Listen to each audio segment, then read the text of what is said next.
Bienvenidos a Voces del Español.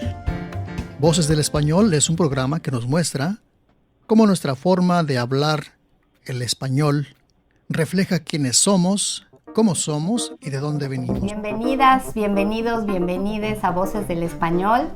Les presento a nuestra invitada de hoy. Se trata de Maya Piña. Ella es gestora cultural, videógrafa, escritora y fundadora de una revista y editorial de nombre El Basement y El Basement Press, respectivamente.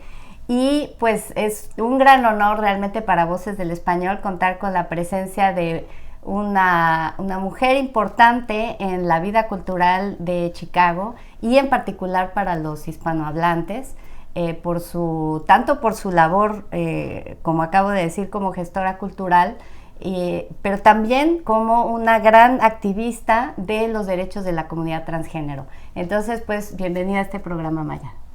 Muchísimas gracias por la invitación, por considerarme parte de estas voces en español de Chicago, y gracias también a la audiencia por decidir pasar el tiempo con nosotras.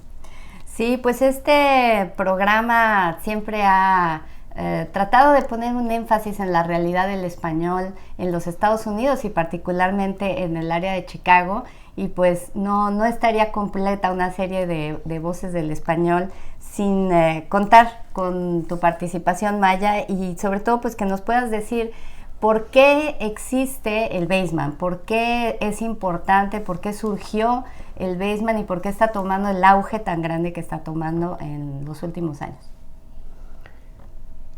Gracias. Al pensar en el Basement, pienso en la llegada de los inmigrantes a Chicago. El Basement es una publicación en línea, también es un libro, pero el Basement también es a donde llega todo inmigrante, generalmente a la ciudad. Basement es Spanglish, lo cual ya tiene un tinte político al elegir la palabra Basement. El Basement sería el sótano, pero resulta que en México, de donde yo soy, Querétaro, no teníamos Basement, no teníamos sótanos, a diferencia de la Ciudad de México, de algunas casas. Entonces los inmigrantes que estaban llegando a Chicago, que venían del interior de la República, tampoco conocían Basement, pero es el primer lugar que se renta para vivir. Y para nosotros fue muy simbólico. ¿Por qué? Porque el Basement es el piso, la plataforma de más abajo. Cuando decidimos fundar el Basement, que era una revista electrónica, que lo es, ya hicimos la transición del papel hacia lo electrónico. Pero también nos dimos cuenta que por muchísimos años, 25 años, habíamos producido revistas en español en papel.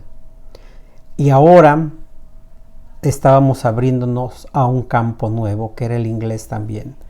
Y estábamos aceptándolo, porque anteriormente habíamos sido nos sentíamos aduaneros de la lengua, en el sentido del puritanismo, de hablar solamente en español, de escribir solamente en español, aunque nuestra formación también hubiera sido en inglés, veíamos películas en inglés, trabajábamos y nos comunicamos en el inglés.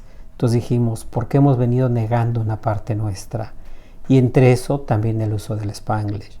Y decidimos ponerlo, no, a partir de ahora vamos a aceptar el inglés, vamos a hacer las paces con el Spanglish también, lo vamos a ver como producto de esta migración de un lenguaje que está vivo, y decidimos ponerle el Basement, a la misma vez que era una visión que partió de un verso de William Blake, de ver el mundo a través de un grano de arena.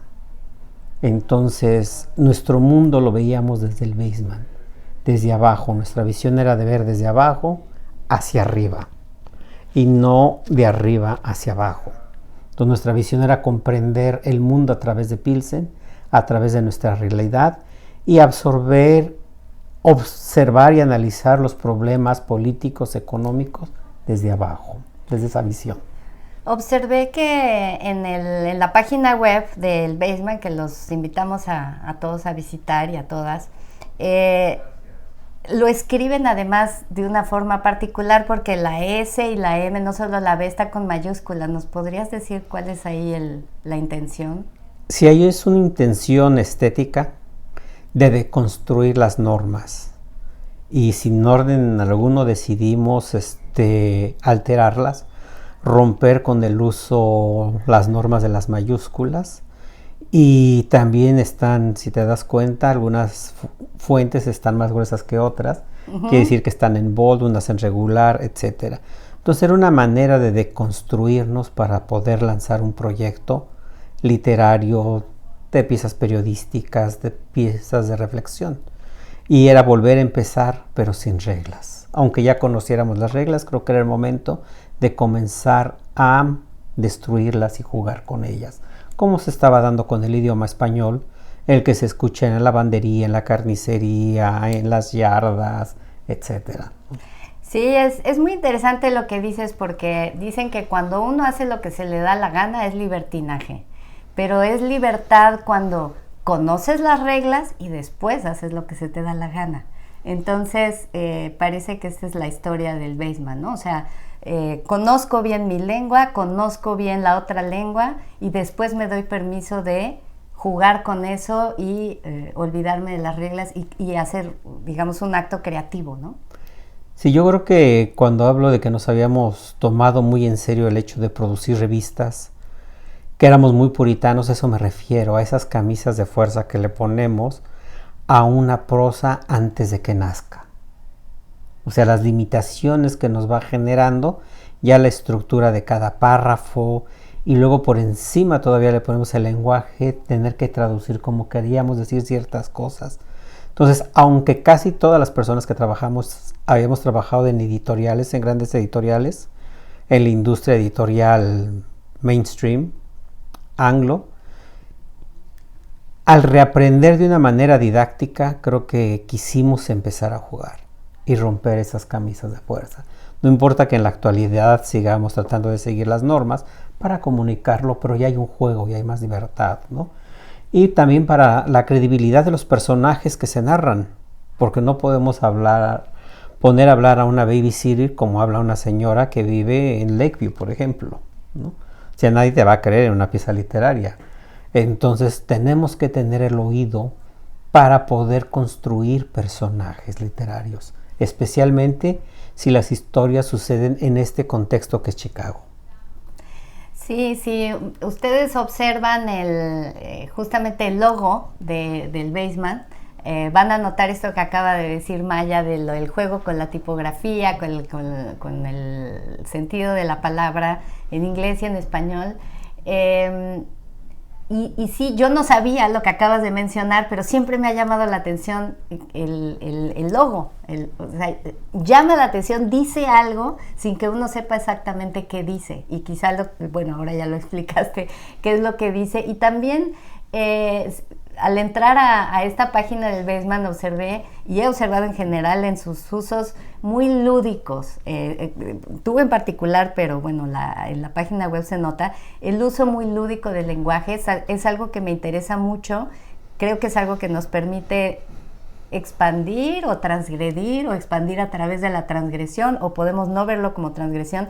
Pero por ejemplo, hay una pestaña que me llamó la atención que dice cultura, pero está escrito como cool, C-O-O-L, ¿no? Cultura, ¿no? Entonces la cultura cool.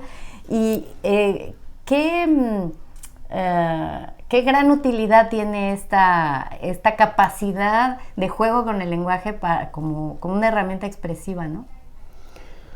Si nos damos cuenta, yo creo que la literatura sí tiene una característica que la sostenga, es el juego. En el momento en que decidimos qué adjetivo, qué adverbio vamos a emplear, ya estamos jugando. Luego lo pronunciamos en voz alta y vemos si suena, si fluye. Creo que el escribir, además de, no importa el tema que estemos empleando, es muy lúdico. El tiempo, jugar. O sea, crear una atmósfera. Estamos recreando, es como jugar a las muñecas, ¿no? Con el lenguaje. Estamos creando personajes. Y eso es para mí completamente lúdico. Pero también quiere decir que somos muy receptivos a lo que está sucediendo. Si estamos escribiendo en español en Estados Unidos, tenemos que empaparnos de ese contexto en el que estamos viviendo. Si vamos a un restaurante, cómo nos atiende el mesero, si es un restaurante mexicano o sudamericano, qué nos dice, qué palabras. Y todo eso nos vamos a dar cuenta que es muy lúdico. Cuando algo no lo entendemos, si vemos la tipografía del Weisman es por qué. Y yo creo que eso es la función de cualquier texto que escribamos, que nos llevemos a preguntar desde la primera oración, el primer párrafo, ¿por qué? ¿Cuál es la intención? Y creo que no se trata de dar la obra a cucharadas. Entonces, más bien, invitamos al lector, a la lectora, a que juegue con nosotras, o que descubra ese juego lingüístico que escuchamos en el camión, que escuchamos en el parque, que escuchamos en nuestro mundo cotidiano. ¿Y este juego lo has observado más en español que en inglés? Yo tengo la sensación de que el mexicano en particular, y como es el mexicano de la vida cotidiana, es súper juguetón con el lenguaje, pero no sé qué tanto en inglés se vive esto. En español lo noto, debo decir que yo me formé en un mercado, el mercado guadalupano en Tequisquiapan, Querétaro, así es que crecí con el albur, era un juego. Incluso al atender a los clientes siempre estábamos jugando porque de esa manera podíamos vender un poquito más. Era la manera de convencer que se llevaran su buena despensa de frutas y verduras a través del juego.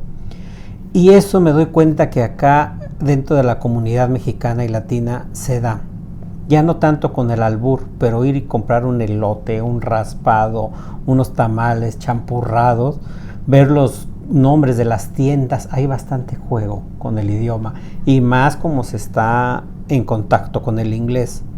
Ahora bien, en cuanto al inglés, yo creo que hay mucho juego, pero más en la parte poética que nos viene del slam, del cual Chicago es cuna. Y al escucharlo, ese juego que nos provoca que hubo una gran conflicto, pelea entre la poesía del slam de Chicago y la poesía culta, dividió prácticamente a los lectores y a los poetas. Y al final yo la verdad me quedo con el slam, por lo vivo que está, por ese juego permanente, constante de la lengua, que lo asociamos, el uso común, las referencias a la cultura popular, ¿no?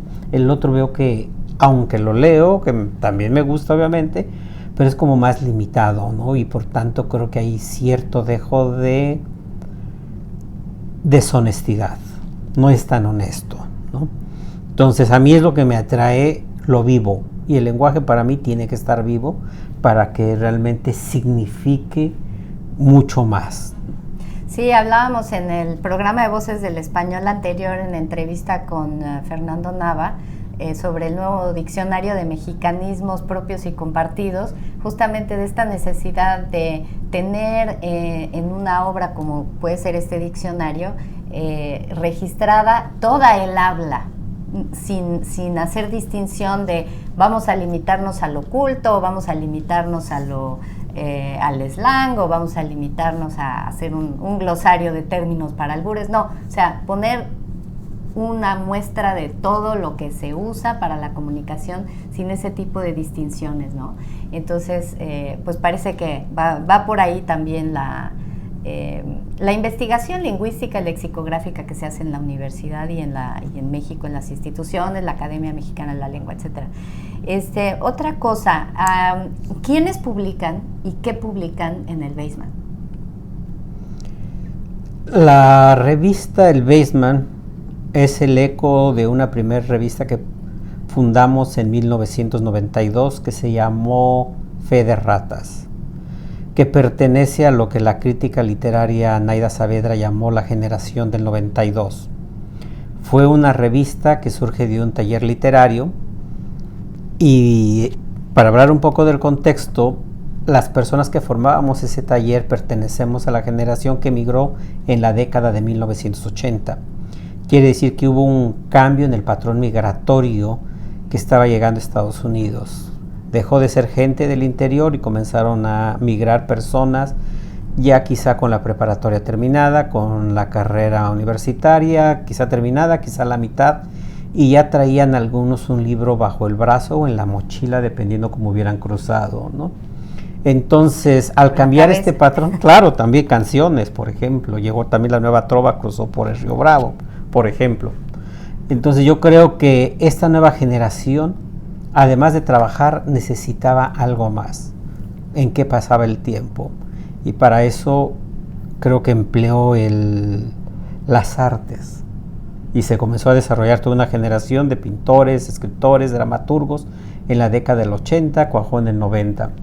Entonces la Fe de Rata se volvió un vehículo, ya no solamente para estar leyendo a los autores del boom latinoamericano, sino que comenzábamos a escribir, a tratar de comprender nuestro contexto que estábamos viviendo aquí en Chicago, que otros autores, por ejemplo chicanos, no reflejaban, ni el boom.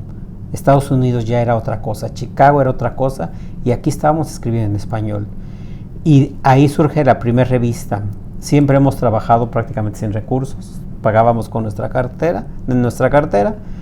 Hubo varias revistas, Fe de Ratas, después vino Zorros y Erizos, luego vino Tropel y otras más. Y hasta el 2014 surgió en una versión electrónica, con el cambio en los medios, en el Baseman. ¿Quiénes publican? Las personas que están escribiendo en español, no solo en Chicago, sino también en Estados Unidos. Ahorita el consejo editorial lo forma Carolina Herrera, que vive aquí en los suburbios, Naida Saavedra, desde Massachusetts, y María Mínguez Arias, desde San Francisco. Entonces tratamos de ir publicando lo que se está escribiendo en español, dando una muestra entre poesía, ficción, reflexión, reseñas de los libros que se publican en Estados Unidos en español, y también un poco de la cultura cool, como dijimos, que bien cabe una ópera, la reflexión de una obra que no tenga que ver de otros escritores diversos. Está abierto. Y no solamente la revista, también publican libros. Recuerdo haber leído, por ejemplo, uno de los libros de Carolina Herrera. No me acuerdo si en la presentación, por ahí leí un testimonio donde decía ella que se había acercado a algunas editoriales en México, porque pues bueno, ella es de allá, migró, pero ya con una educación, ¿no?, en México, y quizás ella pensó, como mexicana, pues en México me van a publicar mi libro, y ahora sí que nadie la peló, ¿no? Entonces encontró en el Baseman un espacio para publicar su libro, y además resultó premiado. Creo que fue el de Mujer que Piensa, sino el segundo libro que publicó también premiado. Entonces, bueno, interesante que se necesite una editorial como el Baseman para dar espacio a estas expresiones que quizás en México no encuentran una vía para la publicación. Mencionaste un par de temas que se vuelven una apertura. Primero, el estigma que existe sobre los inmigrantes en México, sobre todo a partir de las argollas culturales. Para México somos remesas, es lo que significamos. Desconocen nuestra producción cultural, intelectual, toda esta gran variedad que existe en las artes visuales, muy importante. Que asimismo hijos de inmigrantes están produciendo, que si nos hubiéramos quedado en México, lo más seguro es que no tendríamos esos espacios. Entonces acá los hemos tenido que fundar porque no teníamos medios donde. En mi caso de mi generación, en Fe de Ratas, había otra revista que se llamaba Tres Américas, y la conformaban un librero, Humberto Gamboa, y varios profesores universitarios. Nosotros no teníamos el título, no encajábamos. Entonces tuvimos que crear nuestra propia revista, ¿no? Pero al no existir ese interés en México, no tenemos un intercambio cultural y intelectual. Hubo una tendencia a traer escritoras, escritores, pintores de México, y llegaban aquí y se veía como, sí. Claro, encumbrados, y era la luz. Vino Carlos Fuentes, Monsiváis, Octavio Paz, etcétera, y han seguido Elena Poniatowska, Juan Villoro, o sea, y ahí se acababa la cartelera, ¿no? Cuando no existe ese interés, creo que apenas comienza a abrirse esa posibilidad de que conozcan nuestra producción, que además sí se da de otras maneras. Claro está, por ejemplo, la música indie, y esto salió en un reportaje muy interesante del New York Times. Carla Morrison, la influencia que tuvo fue de los grupos de chicanos charaneros de acá. Llega a México, de México se viene a Estados Unidos, los chicanos lo retoman, las nuevas juventudes, luego se vuelve a regresar a México, y vaya que escuchas indie para que una vez lo asocies, qué tipo de música es, ¿no? Entonces lo retoma, pero lo vuelven a retomar y lo vuelven a hacer suyo, y sin dar crédito. Hablamos del rock en español. ¿Cuáles fueron las canciones que volvieron a los Caifanes, por ejemplo? Una cumbia, La Negra Tomasa. El uso de instrumentos y sonidos que tenían más que ver con los grupos que tocan con la jarana. ¿Y dónde quedan los Lobos? Que fueron los primeros que lo hicieron y que tuvieron un reconocimiento internacional. Entonces se rompe, no se da ese reconocimiento, pero en las otras partes intelectuales no existe ese intercambio. Y yo creo que apenas se comienzan a abrir brechas ahora con la publicación que viene de la UNAM. Ha habido ciertos intercambios de escritores que van a México, pero después de años apenas se está reconociendo. Y yo creo que la producción cultural, literaria que se da en Chicago está al nivel de la que se produce en México, en España, en Buenos Aires. O sea, no todo mundo, porque igual que no todo mundo fue estrella del boom. O sea, en los últimos 12 años se han publicado, yo creo que un mínimo 120 libros en español de Chicago. No quiere decir que hay 120 obras maestras, pero sí hay por lo menos 5 obras que son obras maestras. Danos y que habría que darse a conocer. Danos ejemplos. De Zorros y Erizos es una novela de Raúl Dorantes, por ejemplo, que es una novela extraordinaria y que juega de una manera poética maravillosa con el Spanglish. Esa es una. La poesía de Juanita Gorgen es extraordinaria. La poesía de Jorge Hernández, otro poeta, narrador también, es muy buena. Las reflexiones filosóficas de José Ángel Navejas en su libro Ilegal, que es un libro que se utiliza en las universidades como libro de texto. Eso es por nombrar solo algunos, ¿no? Sé que hay más y que no quiero... Recomiéndanos algún libro tuyo también. Mira, yo no tengo un libro completo mío. He publicado en antologías, estoy trabajando en mis memorias, tengo un libro de crónicas, estoy trabajando en un libro de plástica, que también escribo sobre plástica. Entonces espero que el próximo año ya pueda vertirlo todo. Ya está escrito, la cuestión es, edito a los demás, pero no me he sentado a editarme a mí misma. Compilarte a ti misma. Exacto. Excelente. Bueno, tocaste un tema que es la vinculación con las universidades. Es interesante porque, como dices, los artistas a veces se hacen en el camino, a veces pasan por la academia, a veces no, pero eso es independiente a su producción y el valor de su producción artística, ¿no? Sin embargo, ahora yo he visto que, como bien dices, han tenido que construir su propia plataforma cultural, de expresión literaria en este caso, y también empiezan ahora a encontrar una vinculación interesante con las universidades. Mencionaste un proyecto que hay con la Dirección de Literatura de la UNAM para recopilar algunas historias, testimonios personales de migrantes que se han convertido de alguna manera en líderes culturales, en gestores culturales, como es tu propio caso, y el de otros 8 participantes que hay en esa publicación que saldrá próximamente. Pero también en este año hubo una feria del libro en la Universidad de Chicago. Creo que es la primera vez que se hace en esa universidad. Se había hecho anteriormente en San Agustín College, me parece, etcétera, pero están buscando esta conexión con las universidades. ¿Por qué y para qué? Creo que es el momento oportuno. Para empezar, bueno, decía, vengo de la generación del 92, que para Naida es como la cuna del movimiento que existe de la literatura en español de Estados Unidos.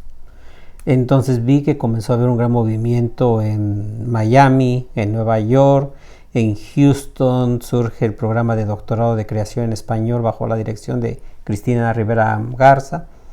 Y dijimos, Chicago, nos estamos quedando fuera de la conversación, a pesar de ser los fundadores y de haber muy buenos escritores. Entonces decidimos retomar la idea de la feria y resulta que hay un estudiante de doctorado, Vianney Anaya, que comenzó a estudiar la literatura en español de Chicago. Entonces ahora estás estudiando su doctorado y ella nos dijo, vamos a hacer algo, una serie de paneles sobre el español. Y dije, ¿por qué no hacemos toda una feria? Y así surgió la idea. Claro que el nombre de la Universidad de Chicago llama a mucha gente y efectivamente participaron más de 70 oradores, oradoras que vinieron de 13 estados de Estados Unidos. Y fue muy concurrida. Ahora, en mi caso, voy a la Feria de Nueva York. Estamos buscando maneras de colaborar porque tenemos más o menos una visión muy similar, a diferencia de Miami, que es más popular, más comercial completamente. Entonces la idea es cómo ir trabajando, crear una red entre ferias, eventos que hay en todo Estados Unidos. En octubre también voy a la feria de Indianápolis y es precisamente para ir creando vínculos y que podamos colaborar en conjunto, conocernos más, leernos y poder sí intercambiar con otros puntos de los países de habla hispana.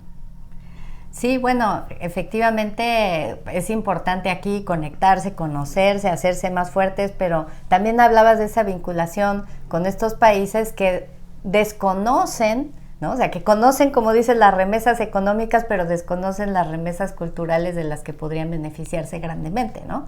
Entonces están estos anhelos de vincularse. En algún momento me comentaste cuáles serían los sueños, ¿no? del Baseman en México, por ejemplo. ¿Qué instituciones, qué vías habría que construir para que en México se conozca y se reconozca toda esta producción literaria tan importante de Chicago, hecha por mexicanos latinoamericanos? Creo que lo primero es crear vínculos con las instituciones como la UNAM, con el Departamento de Publicaciones, con el Fondo de Cultura Económica, por las redes de distribución y llegar a publicar quizá antologías, quizá obras independientes y que se puedan distribuir. Creo que eso es importante. O sea, si los libros no existen, si no se distribuyen, ¿allá de qué sirven, no? ¿Qué es lo que más te gustaría que se sepa en México de las escritoras de acá? Que nos lean, que sepan que hay grandes escritoras. Creo que eso es lo principal. Porque de nada sirve que sí existen una antología de las escritoras, 35 escritoras latinoamericanas que están en Estados Unidos, si no nos leen. Se te olvida. Sí, en la Feria del Libro en la Universidad de Chicago, que ojalá se repitiera en la UNAM en México, tuvimos oportunidad de escuchar de viva voz de las autoras algunos de los textos que han publicado, realmente asombrosos. Bueno, hay de todo, como dices, ¿no? Uh-huh. Hay de todo, porque hay un espacio para todas las voces y eso es muy importante, ¿no? Tanto los que están empezando como los que ya se están empezando a encumbrar también, ¿no? Pero todos cuentan, pero fue muy, muy impresionante y a mí me gustaría mucho, a lo mejor, pues que hiciéramos un siguiente programa de Voces del Español, pero ya leyendo estos textos, estos ejemplos, para que la gente que nos escucha pues los conozca, ¿no? Los conozca. Ahorita estamos hablando, en general ya nos estamos acercando al final de la entrevista, se pasó volando, pero bueno, hay dos cositas más que quisiera preguntarte. Bueno, en realidad grandes temas que me quedan a mí pendientes en particular, pero una editorial siempre tiene que tener políticas de uso del lenguaje. Y en el caso de ustedes me parece complejo porque se mueven en estos dos mundos, del español, del inglés, o tres mundos si queremos agregar el Spanglish como un tercero, o si es una sola cosa. Y bueno, siempre, o sea, si yo quiero publicar algo en el Baseman, me van a hacer una revisión de estilo. ¿En qué se van a fijar? Mira, creo que qué bueno que lo tocas de esa manera. En el Baseman hay mucha libertad. Y es una apuesta, yo lo llamo, es más una editorial boutique. Porque como toda editorial, quien elige o acierta o se equivoca. Y en este caso, pues la responsable soy yo. Entonces, para mí, cuando me llega un manuscrito, generalmente yo los pido. o ya conozco. Son por encargo, entonces. No, sé que están escribiendo, digo, termínalo y muéstramelo. Si a mí me gusta, independientemente quién lo haya escrito, digo, vamos a publicarlo. Hay las personas que me mandan sus manuscritos y digo, si da o no da. Y se hace. ¿Qué buscamos en cuanto a las reglas, las normas? Es curioso porque sí hay bastantes editoriales independientes que están publicando en español en Estados Unidos, pero no existe un libro de estilo. Y nos hace falta como gremio trabajar, porque muchos han sido profesores en las universidades de Estados Unidos, siguen ciertas normas que vienen más traducidas del inglés y que con el tiempo no se dan cuenta. Y digo, no, o sea, hay que crear nuestro propio estilo, aunque sea de Estados Unidos, vamos a arriesgarnos, vamos a visitar otros libros de estilo de otras editoriales que además las puedes adquirir para ir creando el propio. En el Baseman, por ejemplo, en el uso del inglés, ya nos definimos una cuestión política, no poner las palabras en cursiva.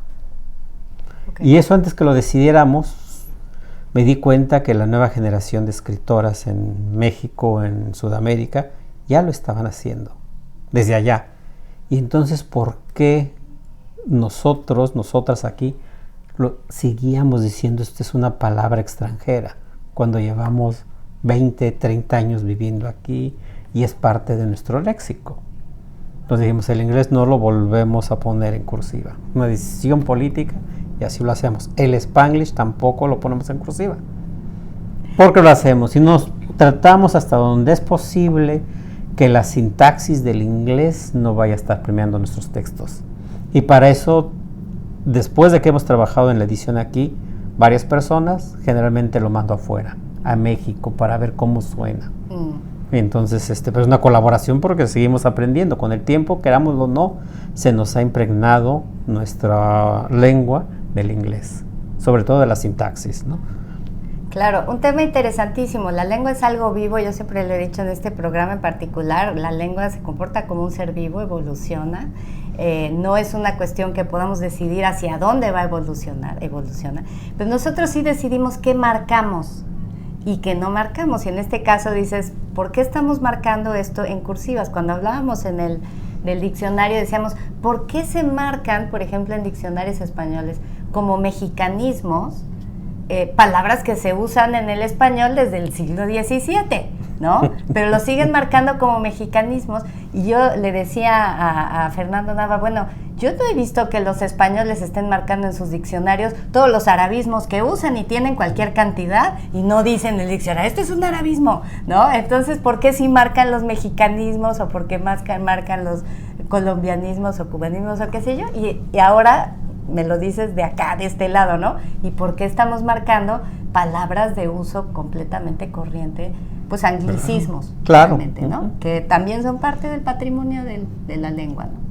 En el caso, yo creo que de España, para mí es muy notable, que quieren seguir teniendo el dominio, la última palabra de la lengua, lo cual no es posible.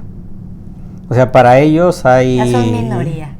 Sí, para ellos, desafortunadamente, habemos para ellos 40 millones de personas que hablamos Spanglish. Públicamente lo dijeron, ¿no?, en la televisión, lo cual no es cierto. Habla más de su ignorancia que de una realidad. Hablamos español, con sus virtudes y defectos. Español de los Estados Unidos, claro. Claro. Con todas sus variantes. Porque además, hay muchas variantes. No es lo mismo el español de Chicago que el de Los Ángeles o que el de Miami o el de Nueva York. Son diferentes. Muy bien, bueno, Maya, ya para terminar, porque pues es pregunta obligada para mí en estos tiempos que estamos viviendo ahorita. La inteligencia artificial, ¿qué postura tienen al respecto? ¿La ven como una herramienta útil o la ven como una amenaza a la actividad del escritor? ¿Qué nos puedes decir al respecto? Mira, mi desconocimiento de la inteligencia artificial es enciclopédico, es grandísimo. No he querido todavía meterme a jugar con la inteligencia artificial. Sin embargo, o sea, sí he escuchado muchos comentarios sobre lo positivo y lo negativo. Para mí es una herramienta en el proceso escritural, simplemente.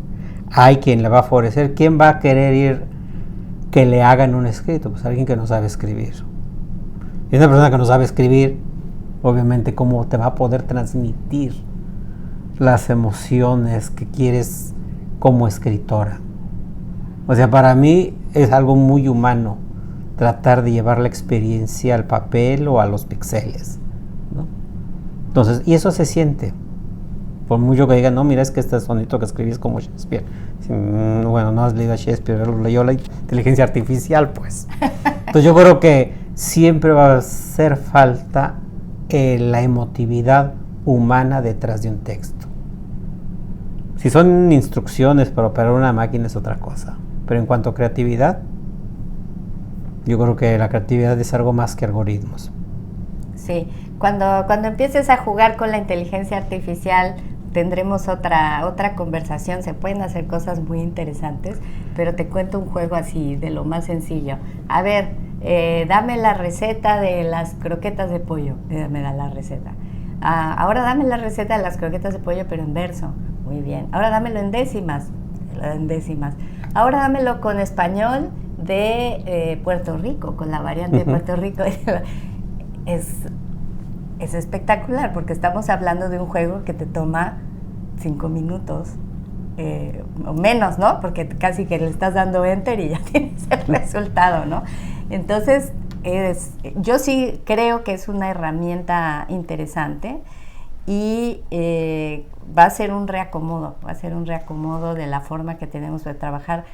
Bueno, es que es un procesador de texto, claro, ¿no? Muy potente, que sí creo que puede contribuir a estos trabajos que pueden ser complejos y engorrosos de definir, pues, cuestiones de estilo o de hacer las propias correcciones de estilo o qué sé yo, ¿no? Pero bueno, va a ser tema de conversación más adelante. Un adelanto. Mira, yo lo pongo ahorita, por ejemplo, lo que significa Amazon en la industria editorial.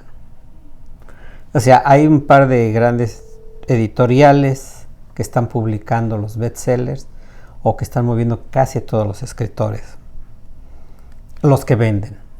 La existencia de un libro es más o menos 3 meses en Estados Unidos. Después de 3 meses, vámonos, ya no se vendió. Además, Amazon publica en Estados Unidos, creo, aproximadamente 2 millones de libros al año, nuevos, cada año. Autores independientes. O sea, ¿sabes lo que significa? ¿Cuántos lectores hay? Hay más escritores que lectores. Y más allá de lo lúdico, o sea, son instrumentos. Ahora, qué bueno que existe Amazon. Elena Ferrante, por ejemplo, que vende cientos de miles de ejemplares, en Estados Unidos se publica a través de Print on Demand. Que es lógico, porque en lugar de imprimir 200,000 libros y meterlos a un almacén, ¿cuánto se ahorran? ¿Quieres el libro? Te lo imprimen y te lo mandan. Punto, ¿no? Pero otra vez es un instrumento. ¿Eso qué quiere decir? Yo tengo un libro ahorita debajo de la manga y entonces digo, lo quiero publicar. Contacto a Amazon, ¿qué pasa? Ellos se llama Kindle Direct Publishing. Ellos te van a hacer un estimado, te lo formatean. ¿Un estimado de qué? De cuánto va a costarte publicarlo. Generalmente te cobran $400 por maquetar todo el interior, más otros 200, 400 la portada. $800 inviertes y tienes tu libro. Más lo que cueste, o sea, adquirirlo, porque vamos tú lo adquieres, pero a precio de autora. ¿Cuánto me va a costar mi libro? Te puede costar, que tiene 200 páginas. Te puede costar $3. ¿No? Wow. O Entonces, sea, invertí autores, 800. Claro. Luego compro mi ejemplar en $3 y al público se va ¿en cuánto? Lo puedes vender en 20, en 15, dependiendo de tu conciencia, y el número de amistades. Amazon se queda con... Mira, Amazon te promete entre el 20 y 70% de ganancias. Es mentira. Te vienen dando aproximadamente máximo un 30%. Pero igual, las grandes editoriales universitarias te dan 5% de regalías. Cierto. O sea que... Sales ganando. Perdón, claro, pero lo que quiero decir, sí, son herramientas, pero no hay editores detrás de esos libros. Lees el primer párrafo y dices hasta aquí, hasta la vista, baby, dijo Arnold Schwarzenegger, ¿no? Pero Amazon ya se llevó sus $800. Ya se llevó sus $800. Bueno, entonces, también trabajaron la maquetación. y No sé claro, si lo hace la inteligencia artificial. es posible, sí, seguramente, o sea, claro. Porque ya son, simplemente bajan el libro, lo acomodan y ahí está. Wow. Okay. Y yo creo que lo mismo es, o sea, por eso veo la inteligencia artificial muy lúdico, es cierto, de la misma manera. Pero poder crear historias que tienen que ver con la vida, con la emotividad, o sea, es el ser humano el que tiene que estar detrás. Que también puede escribir un libro con inteligencia artificial, mandárselo Claro. a Amazon y que se lo que lo haga arme un robot y que se venda, claro. Eso ya depende del interés. A otros robots que lo lean. Exacto. Y luego ya me voy con el No, baseball voy a rentar a los robots que lo lean. O sea, que escribe una reseña del libro que me escribió el otro robot. O sea. Exactamente. Ahí está un cuento, mira, ahí tienes un cuento. Sí, sí, no, pues es que así es. Ahora que hablaban en las universidades, la gran preocupación es que con la inteligencia artificial los estudiantes van a hacer sus ensayos para sus cursos, ¿no? Y entonces dicen, bueno, pues entonces el profesor puede utilizar la inteligencia artificial para calificarlos y ya los profesores y los alumnos se van a tomar un café muy a gusto y se quedan estudiando. Pero fíjate que es muy fácil. O sea, yo recuerdo como maestra de secundaria que enseñaba literatura, al principio les pides a cada estudiante que escribiera un párrafo. Al leer el párrafo, sabe las deficiencias del estudiante, completamente. O sea, si sabe poner acentos, si sabe estructurar una idea o puntuación. Cuando les tocaba escribir un ensayo y eran estudiantes de español AP, muchos copiaban del internet, bajaban de otros lugares. Y decías, a ver. Si yo te conozco. No te he leído, o sea, para que vas más lejos. Lo mismo. Claro. A fin de cuentas, ¿no? Claro. Bueno, ahora la ya mejor... Si el maestro dice de verdad tampoco quiere calificar, te entuve, ¿no? O sea, sí. No, yo preveo que el lenguaje oral va a reposicionarse como herramienta de evaluación, de conocimientos, etcétera, ¿no? O sea, va a tener que ser de viva voz o de puño y letra también, ¿no? Van juntos. Van juntos. Pero bueno, ante esta realidad de posibilidades de publicar un libro, ¿por qué nos recomiendas el Baseman como editorial? ¿O para qué? Para agradar el gusto literario de Maya. Y luego van a decir, bueno, si a Maya le gustó, algo encontró que algo fue, bueno tendrá. Otros van a decir, ya conozco el gusto de Maya, ni de lejos lo leo, ¿no? Ni le mando, y ni está le bien. mando. Bueno, pues los invitamos y los invitamos a conocer la página web del Baseman. ¿Cuál es? Elbasemanchicago.com.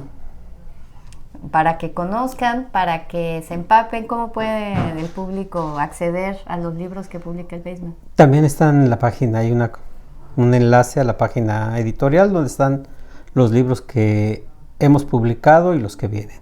Y ahí se pueden comprar. Sí, también. Excelente. O directamente en Amazon. También en Amazon. También, claro. Excelente. Bueno, pues muchísimas gracias por esta entrevista, Maya, y muchas gracias a todos los que nos escucharon. Esperamos sus comentarios y los espero en el próximo Voces del Español. Muchas gracias. Gracias.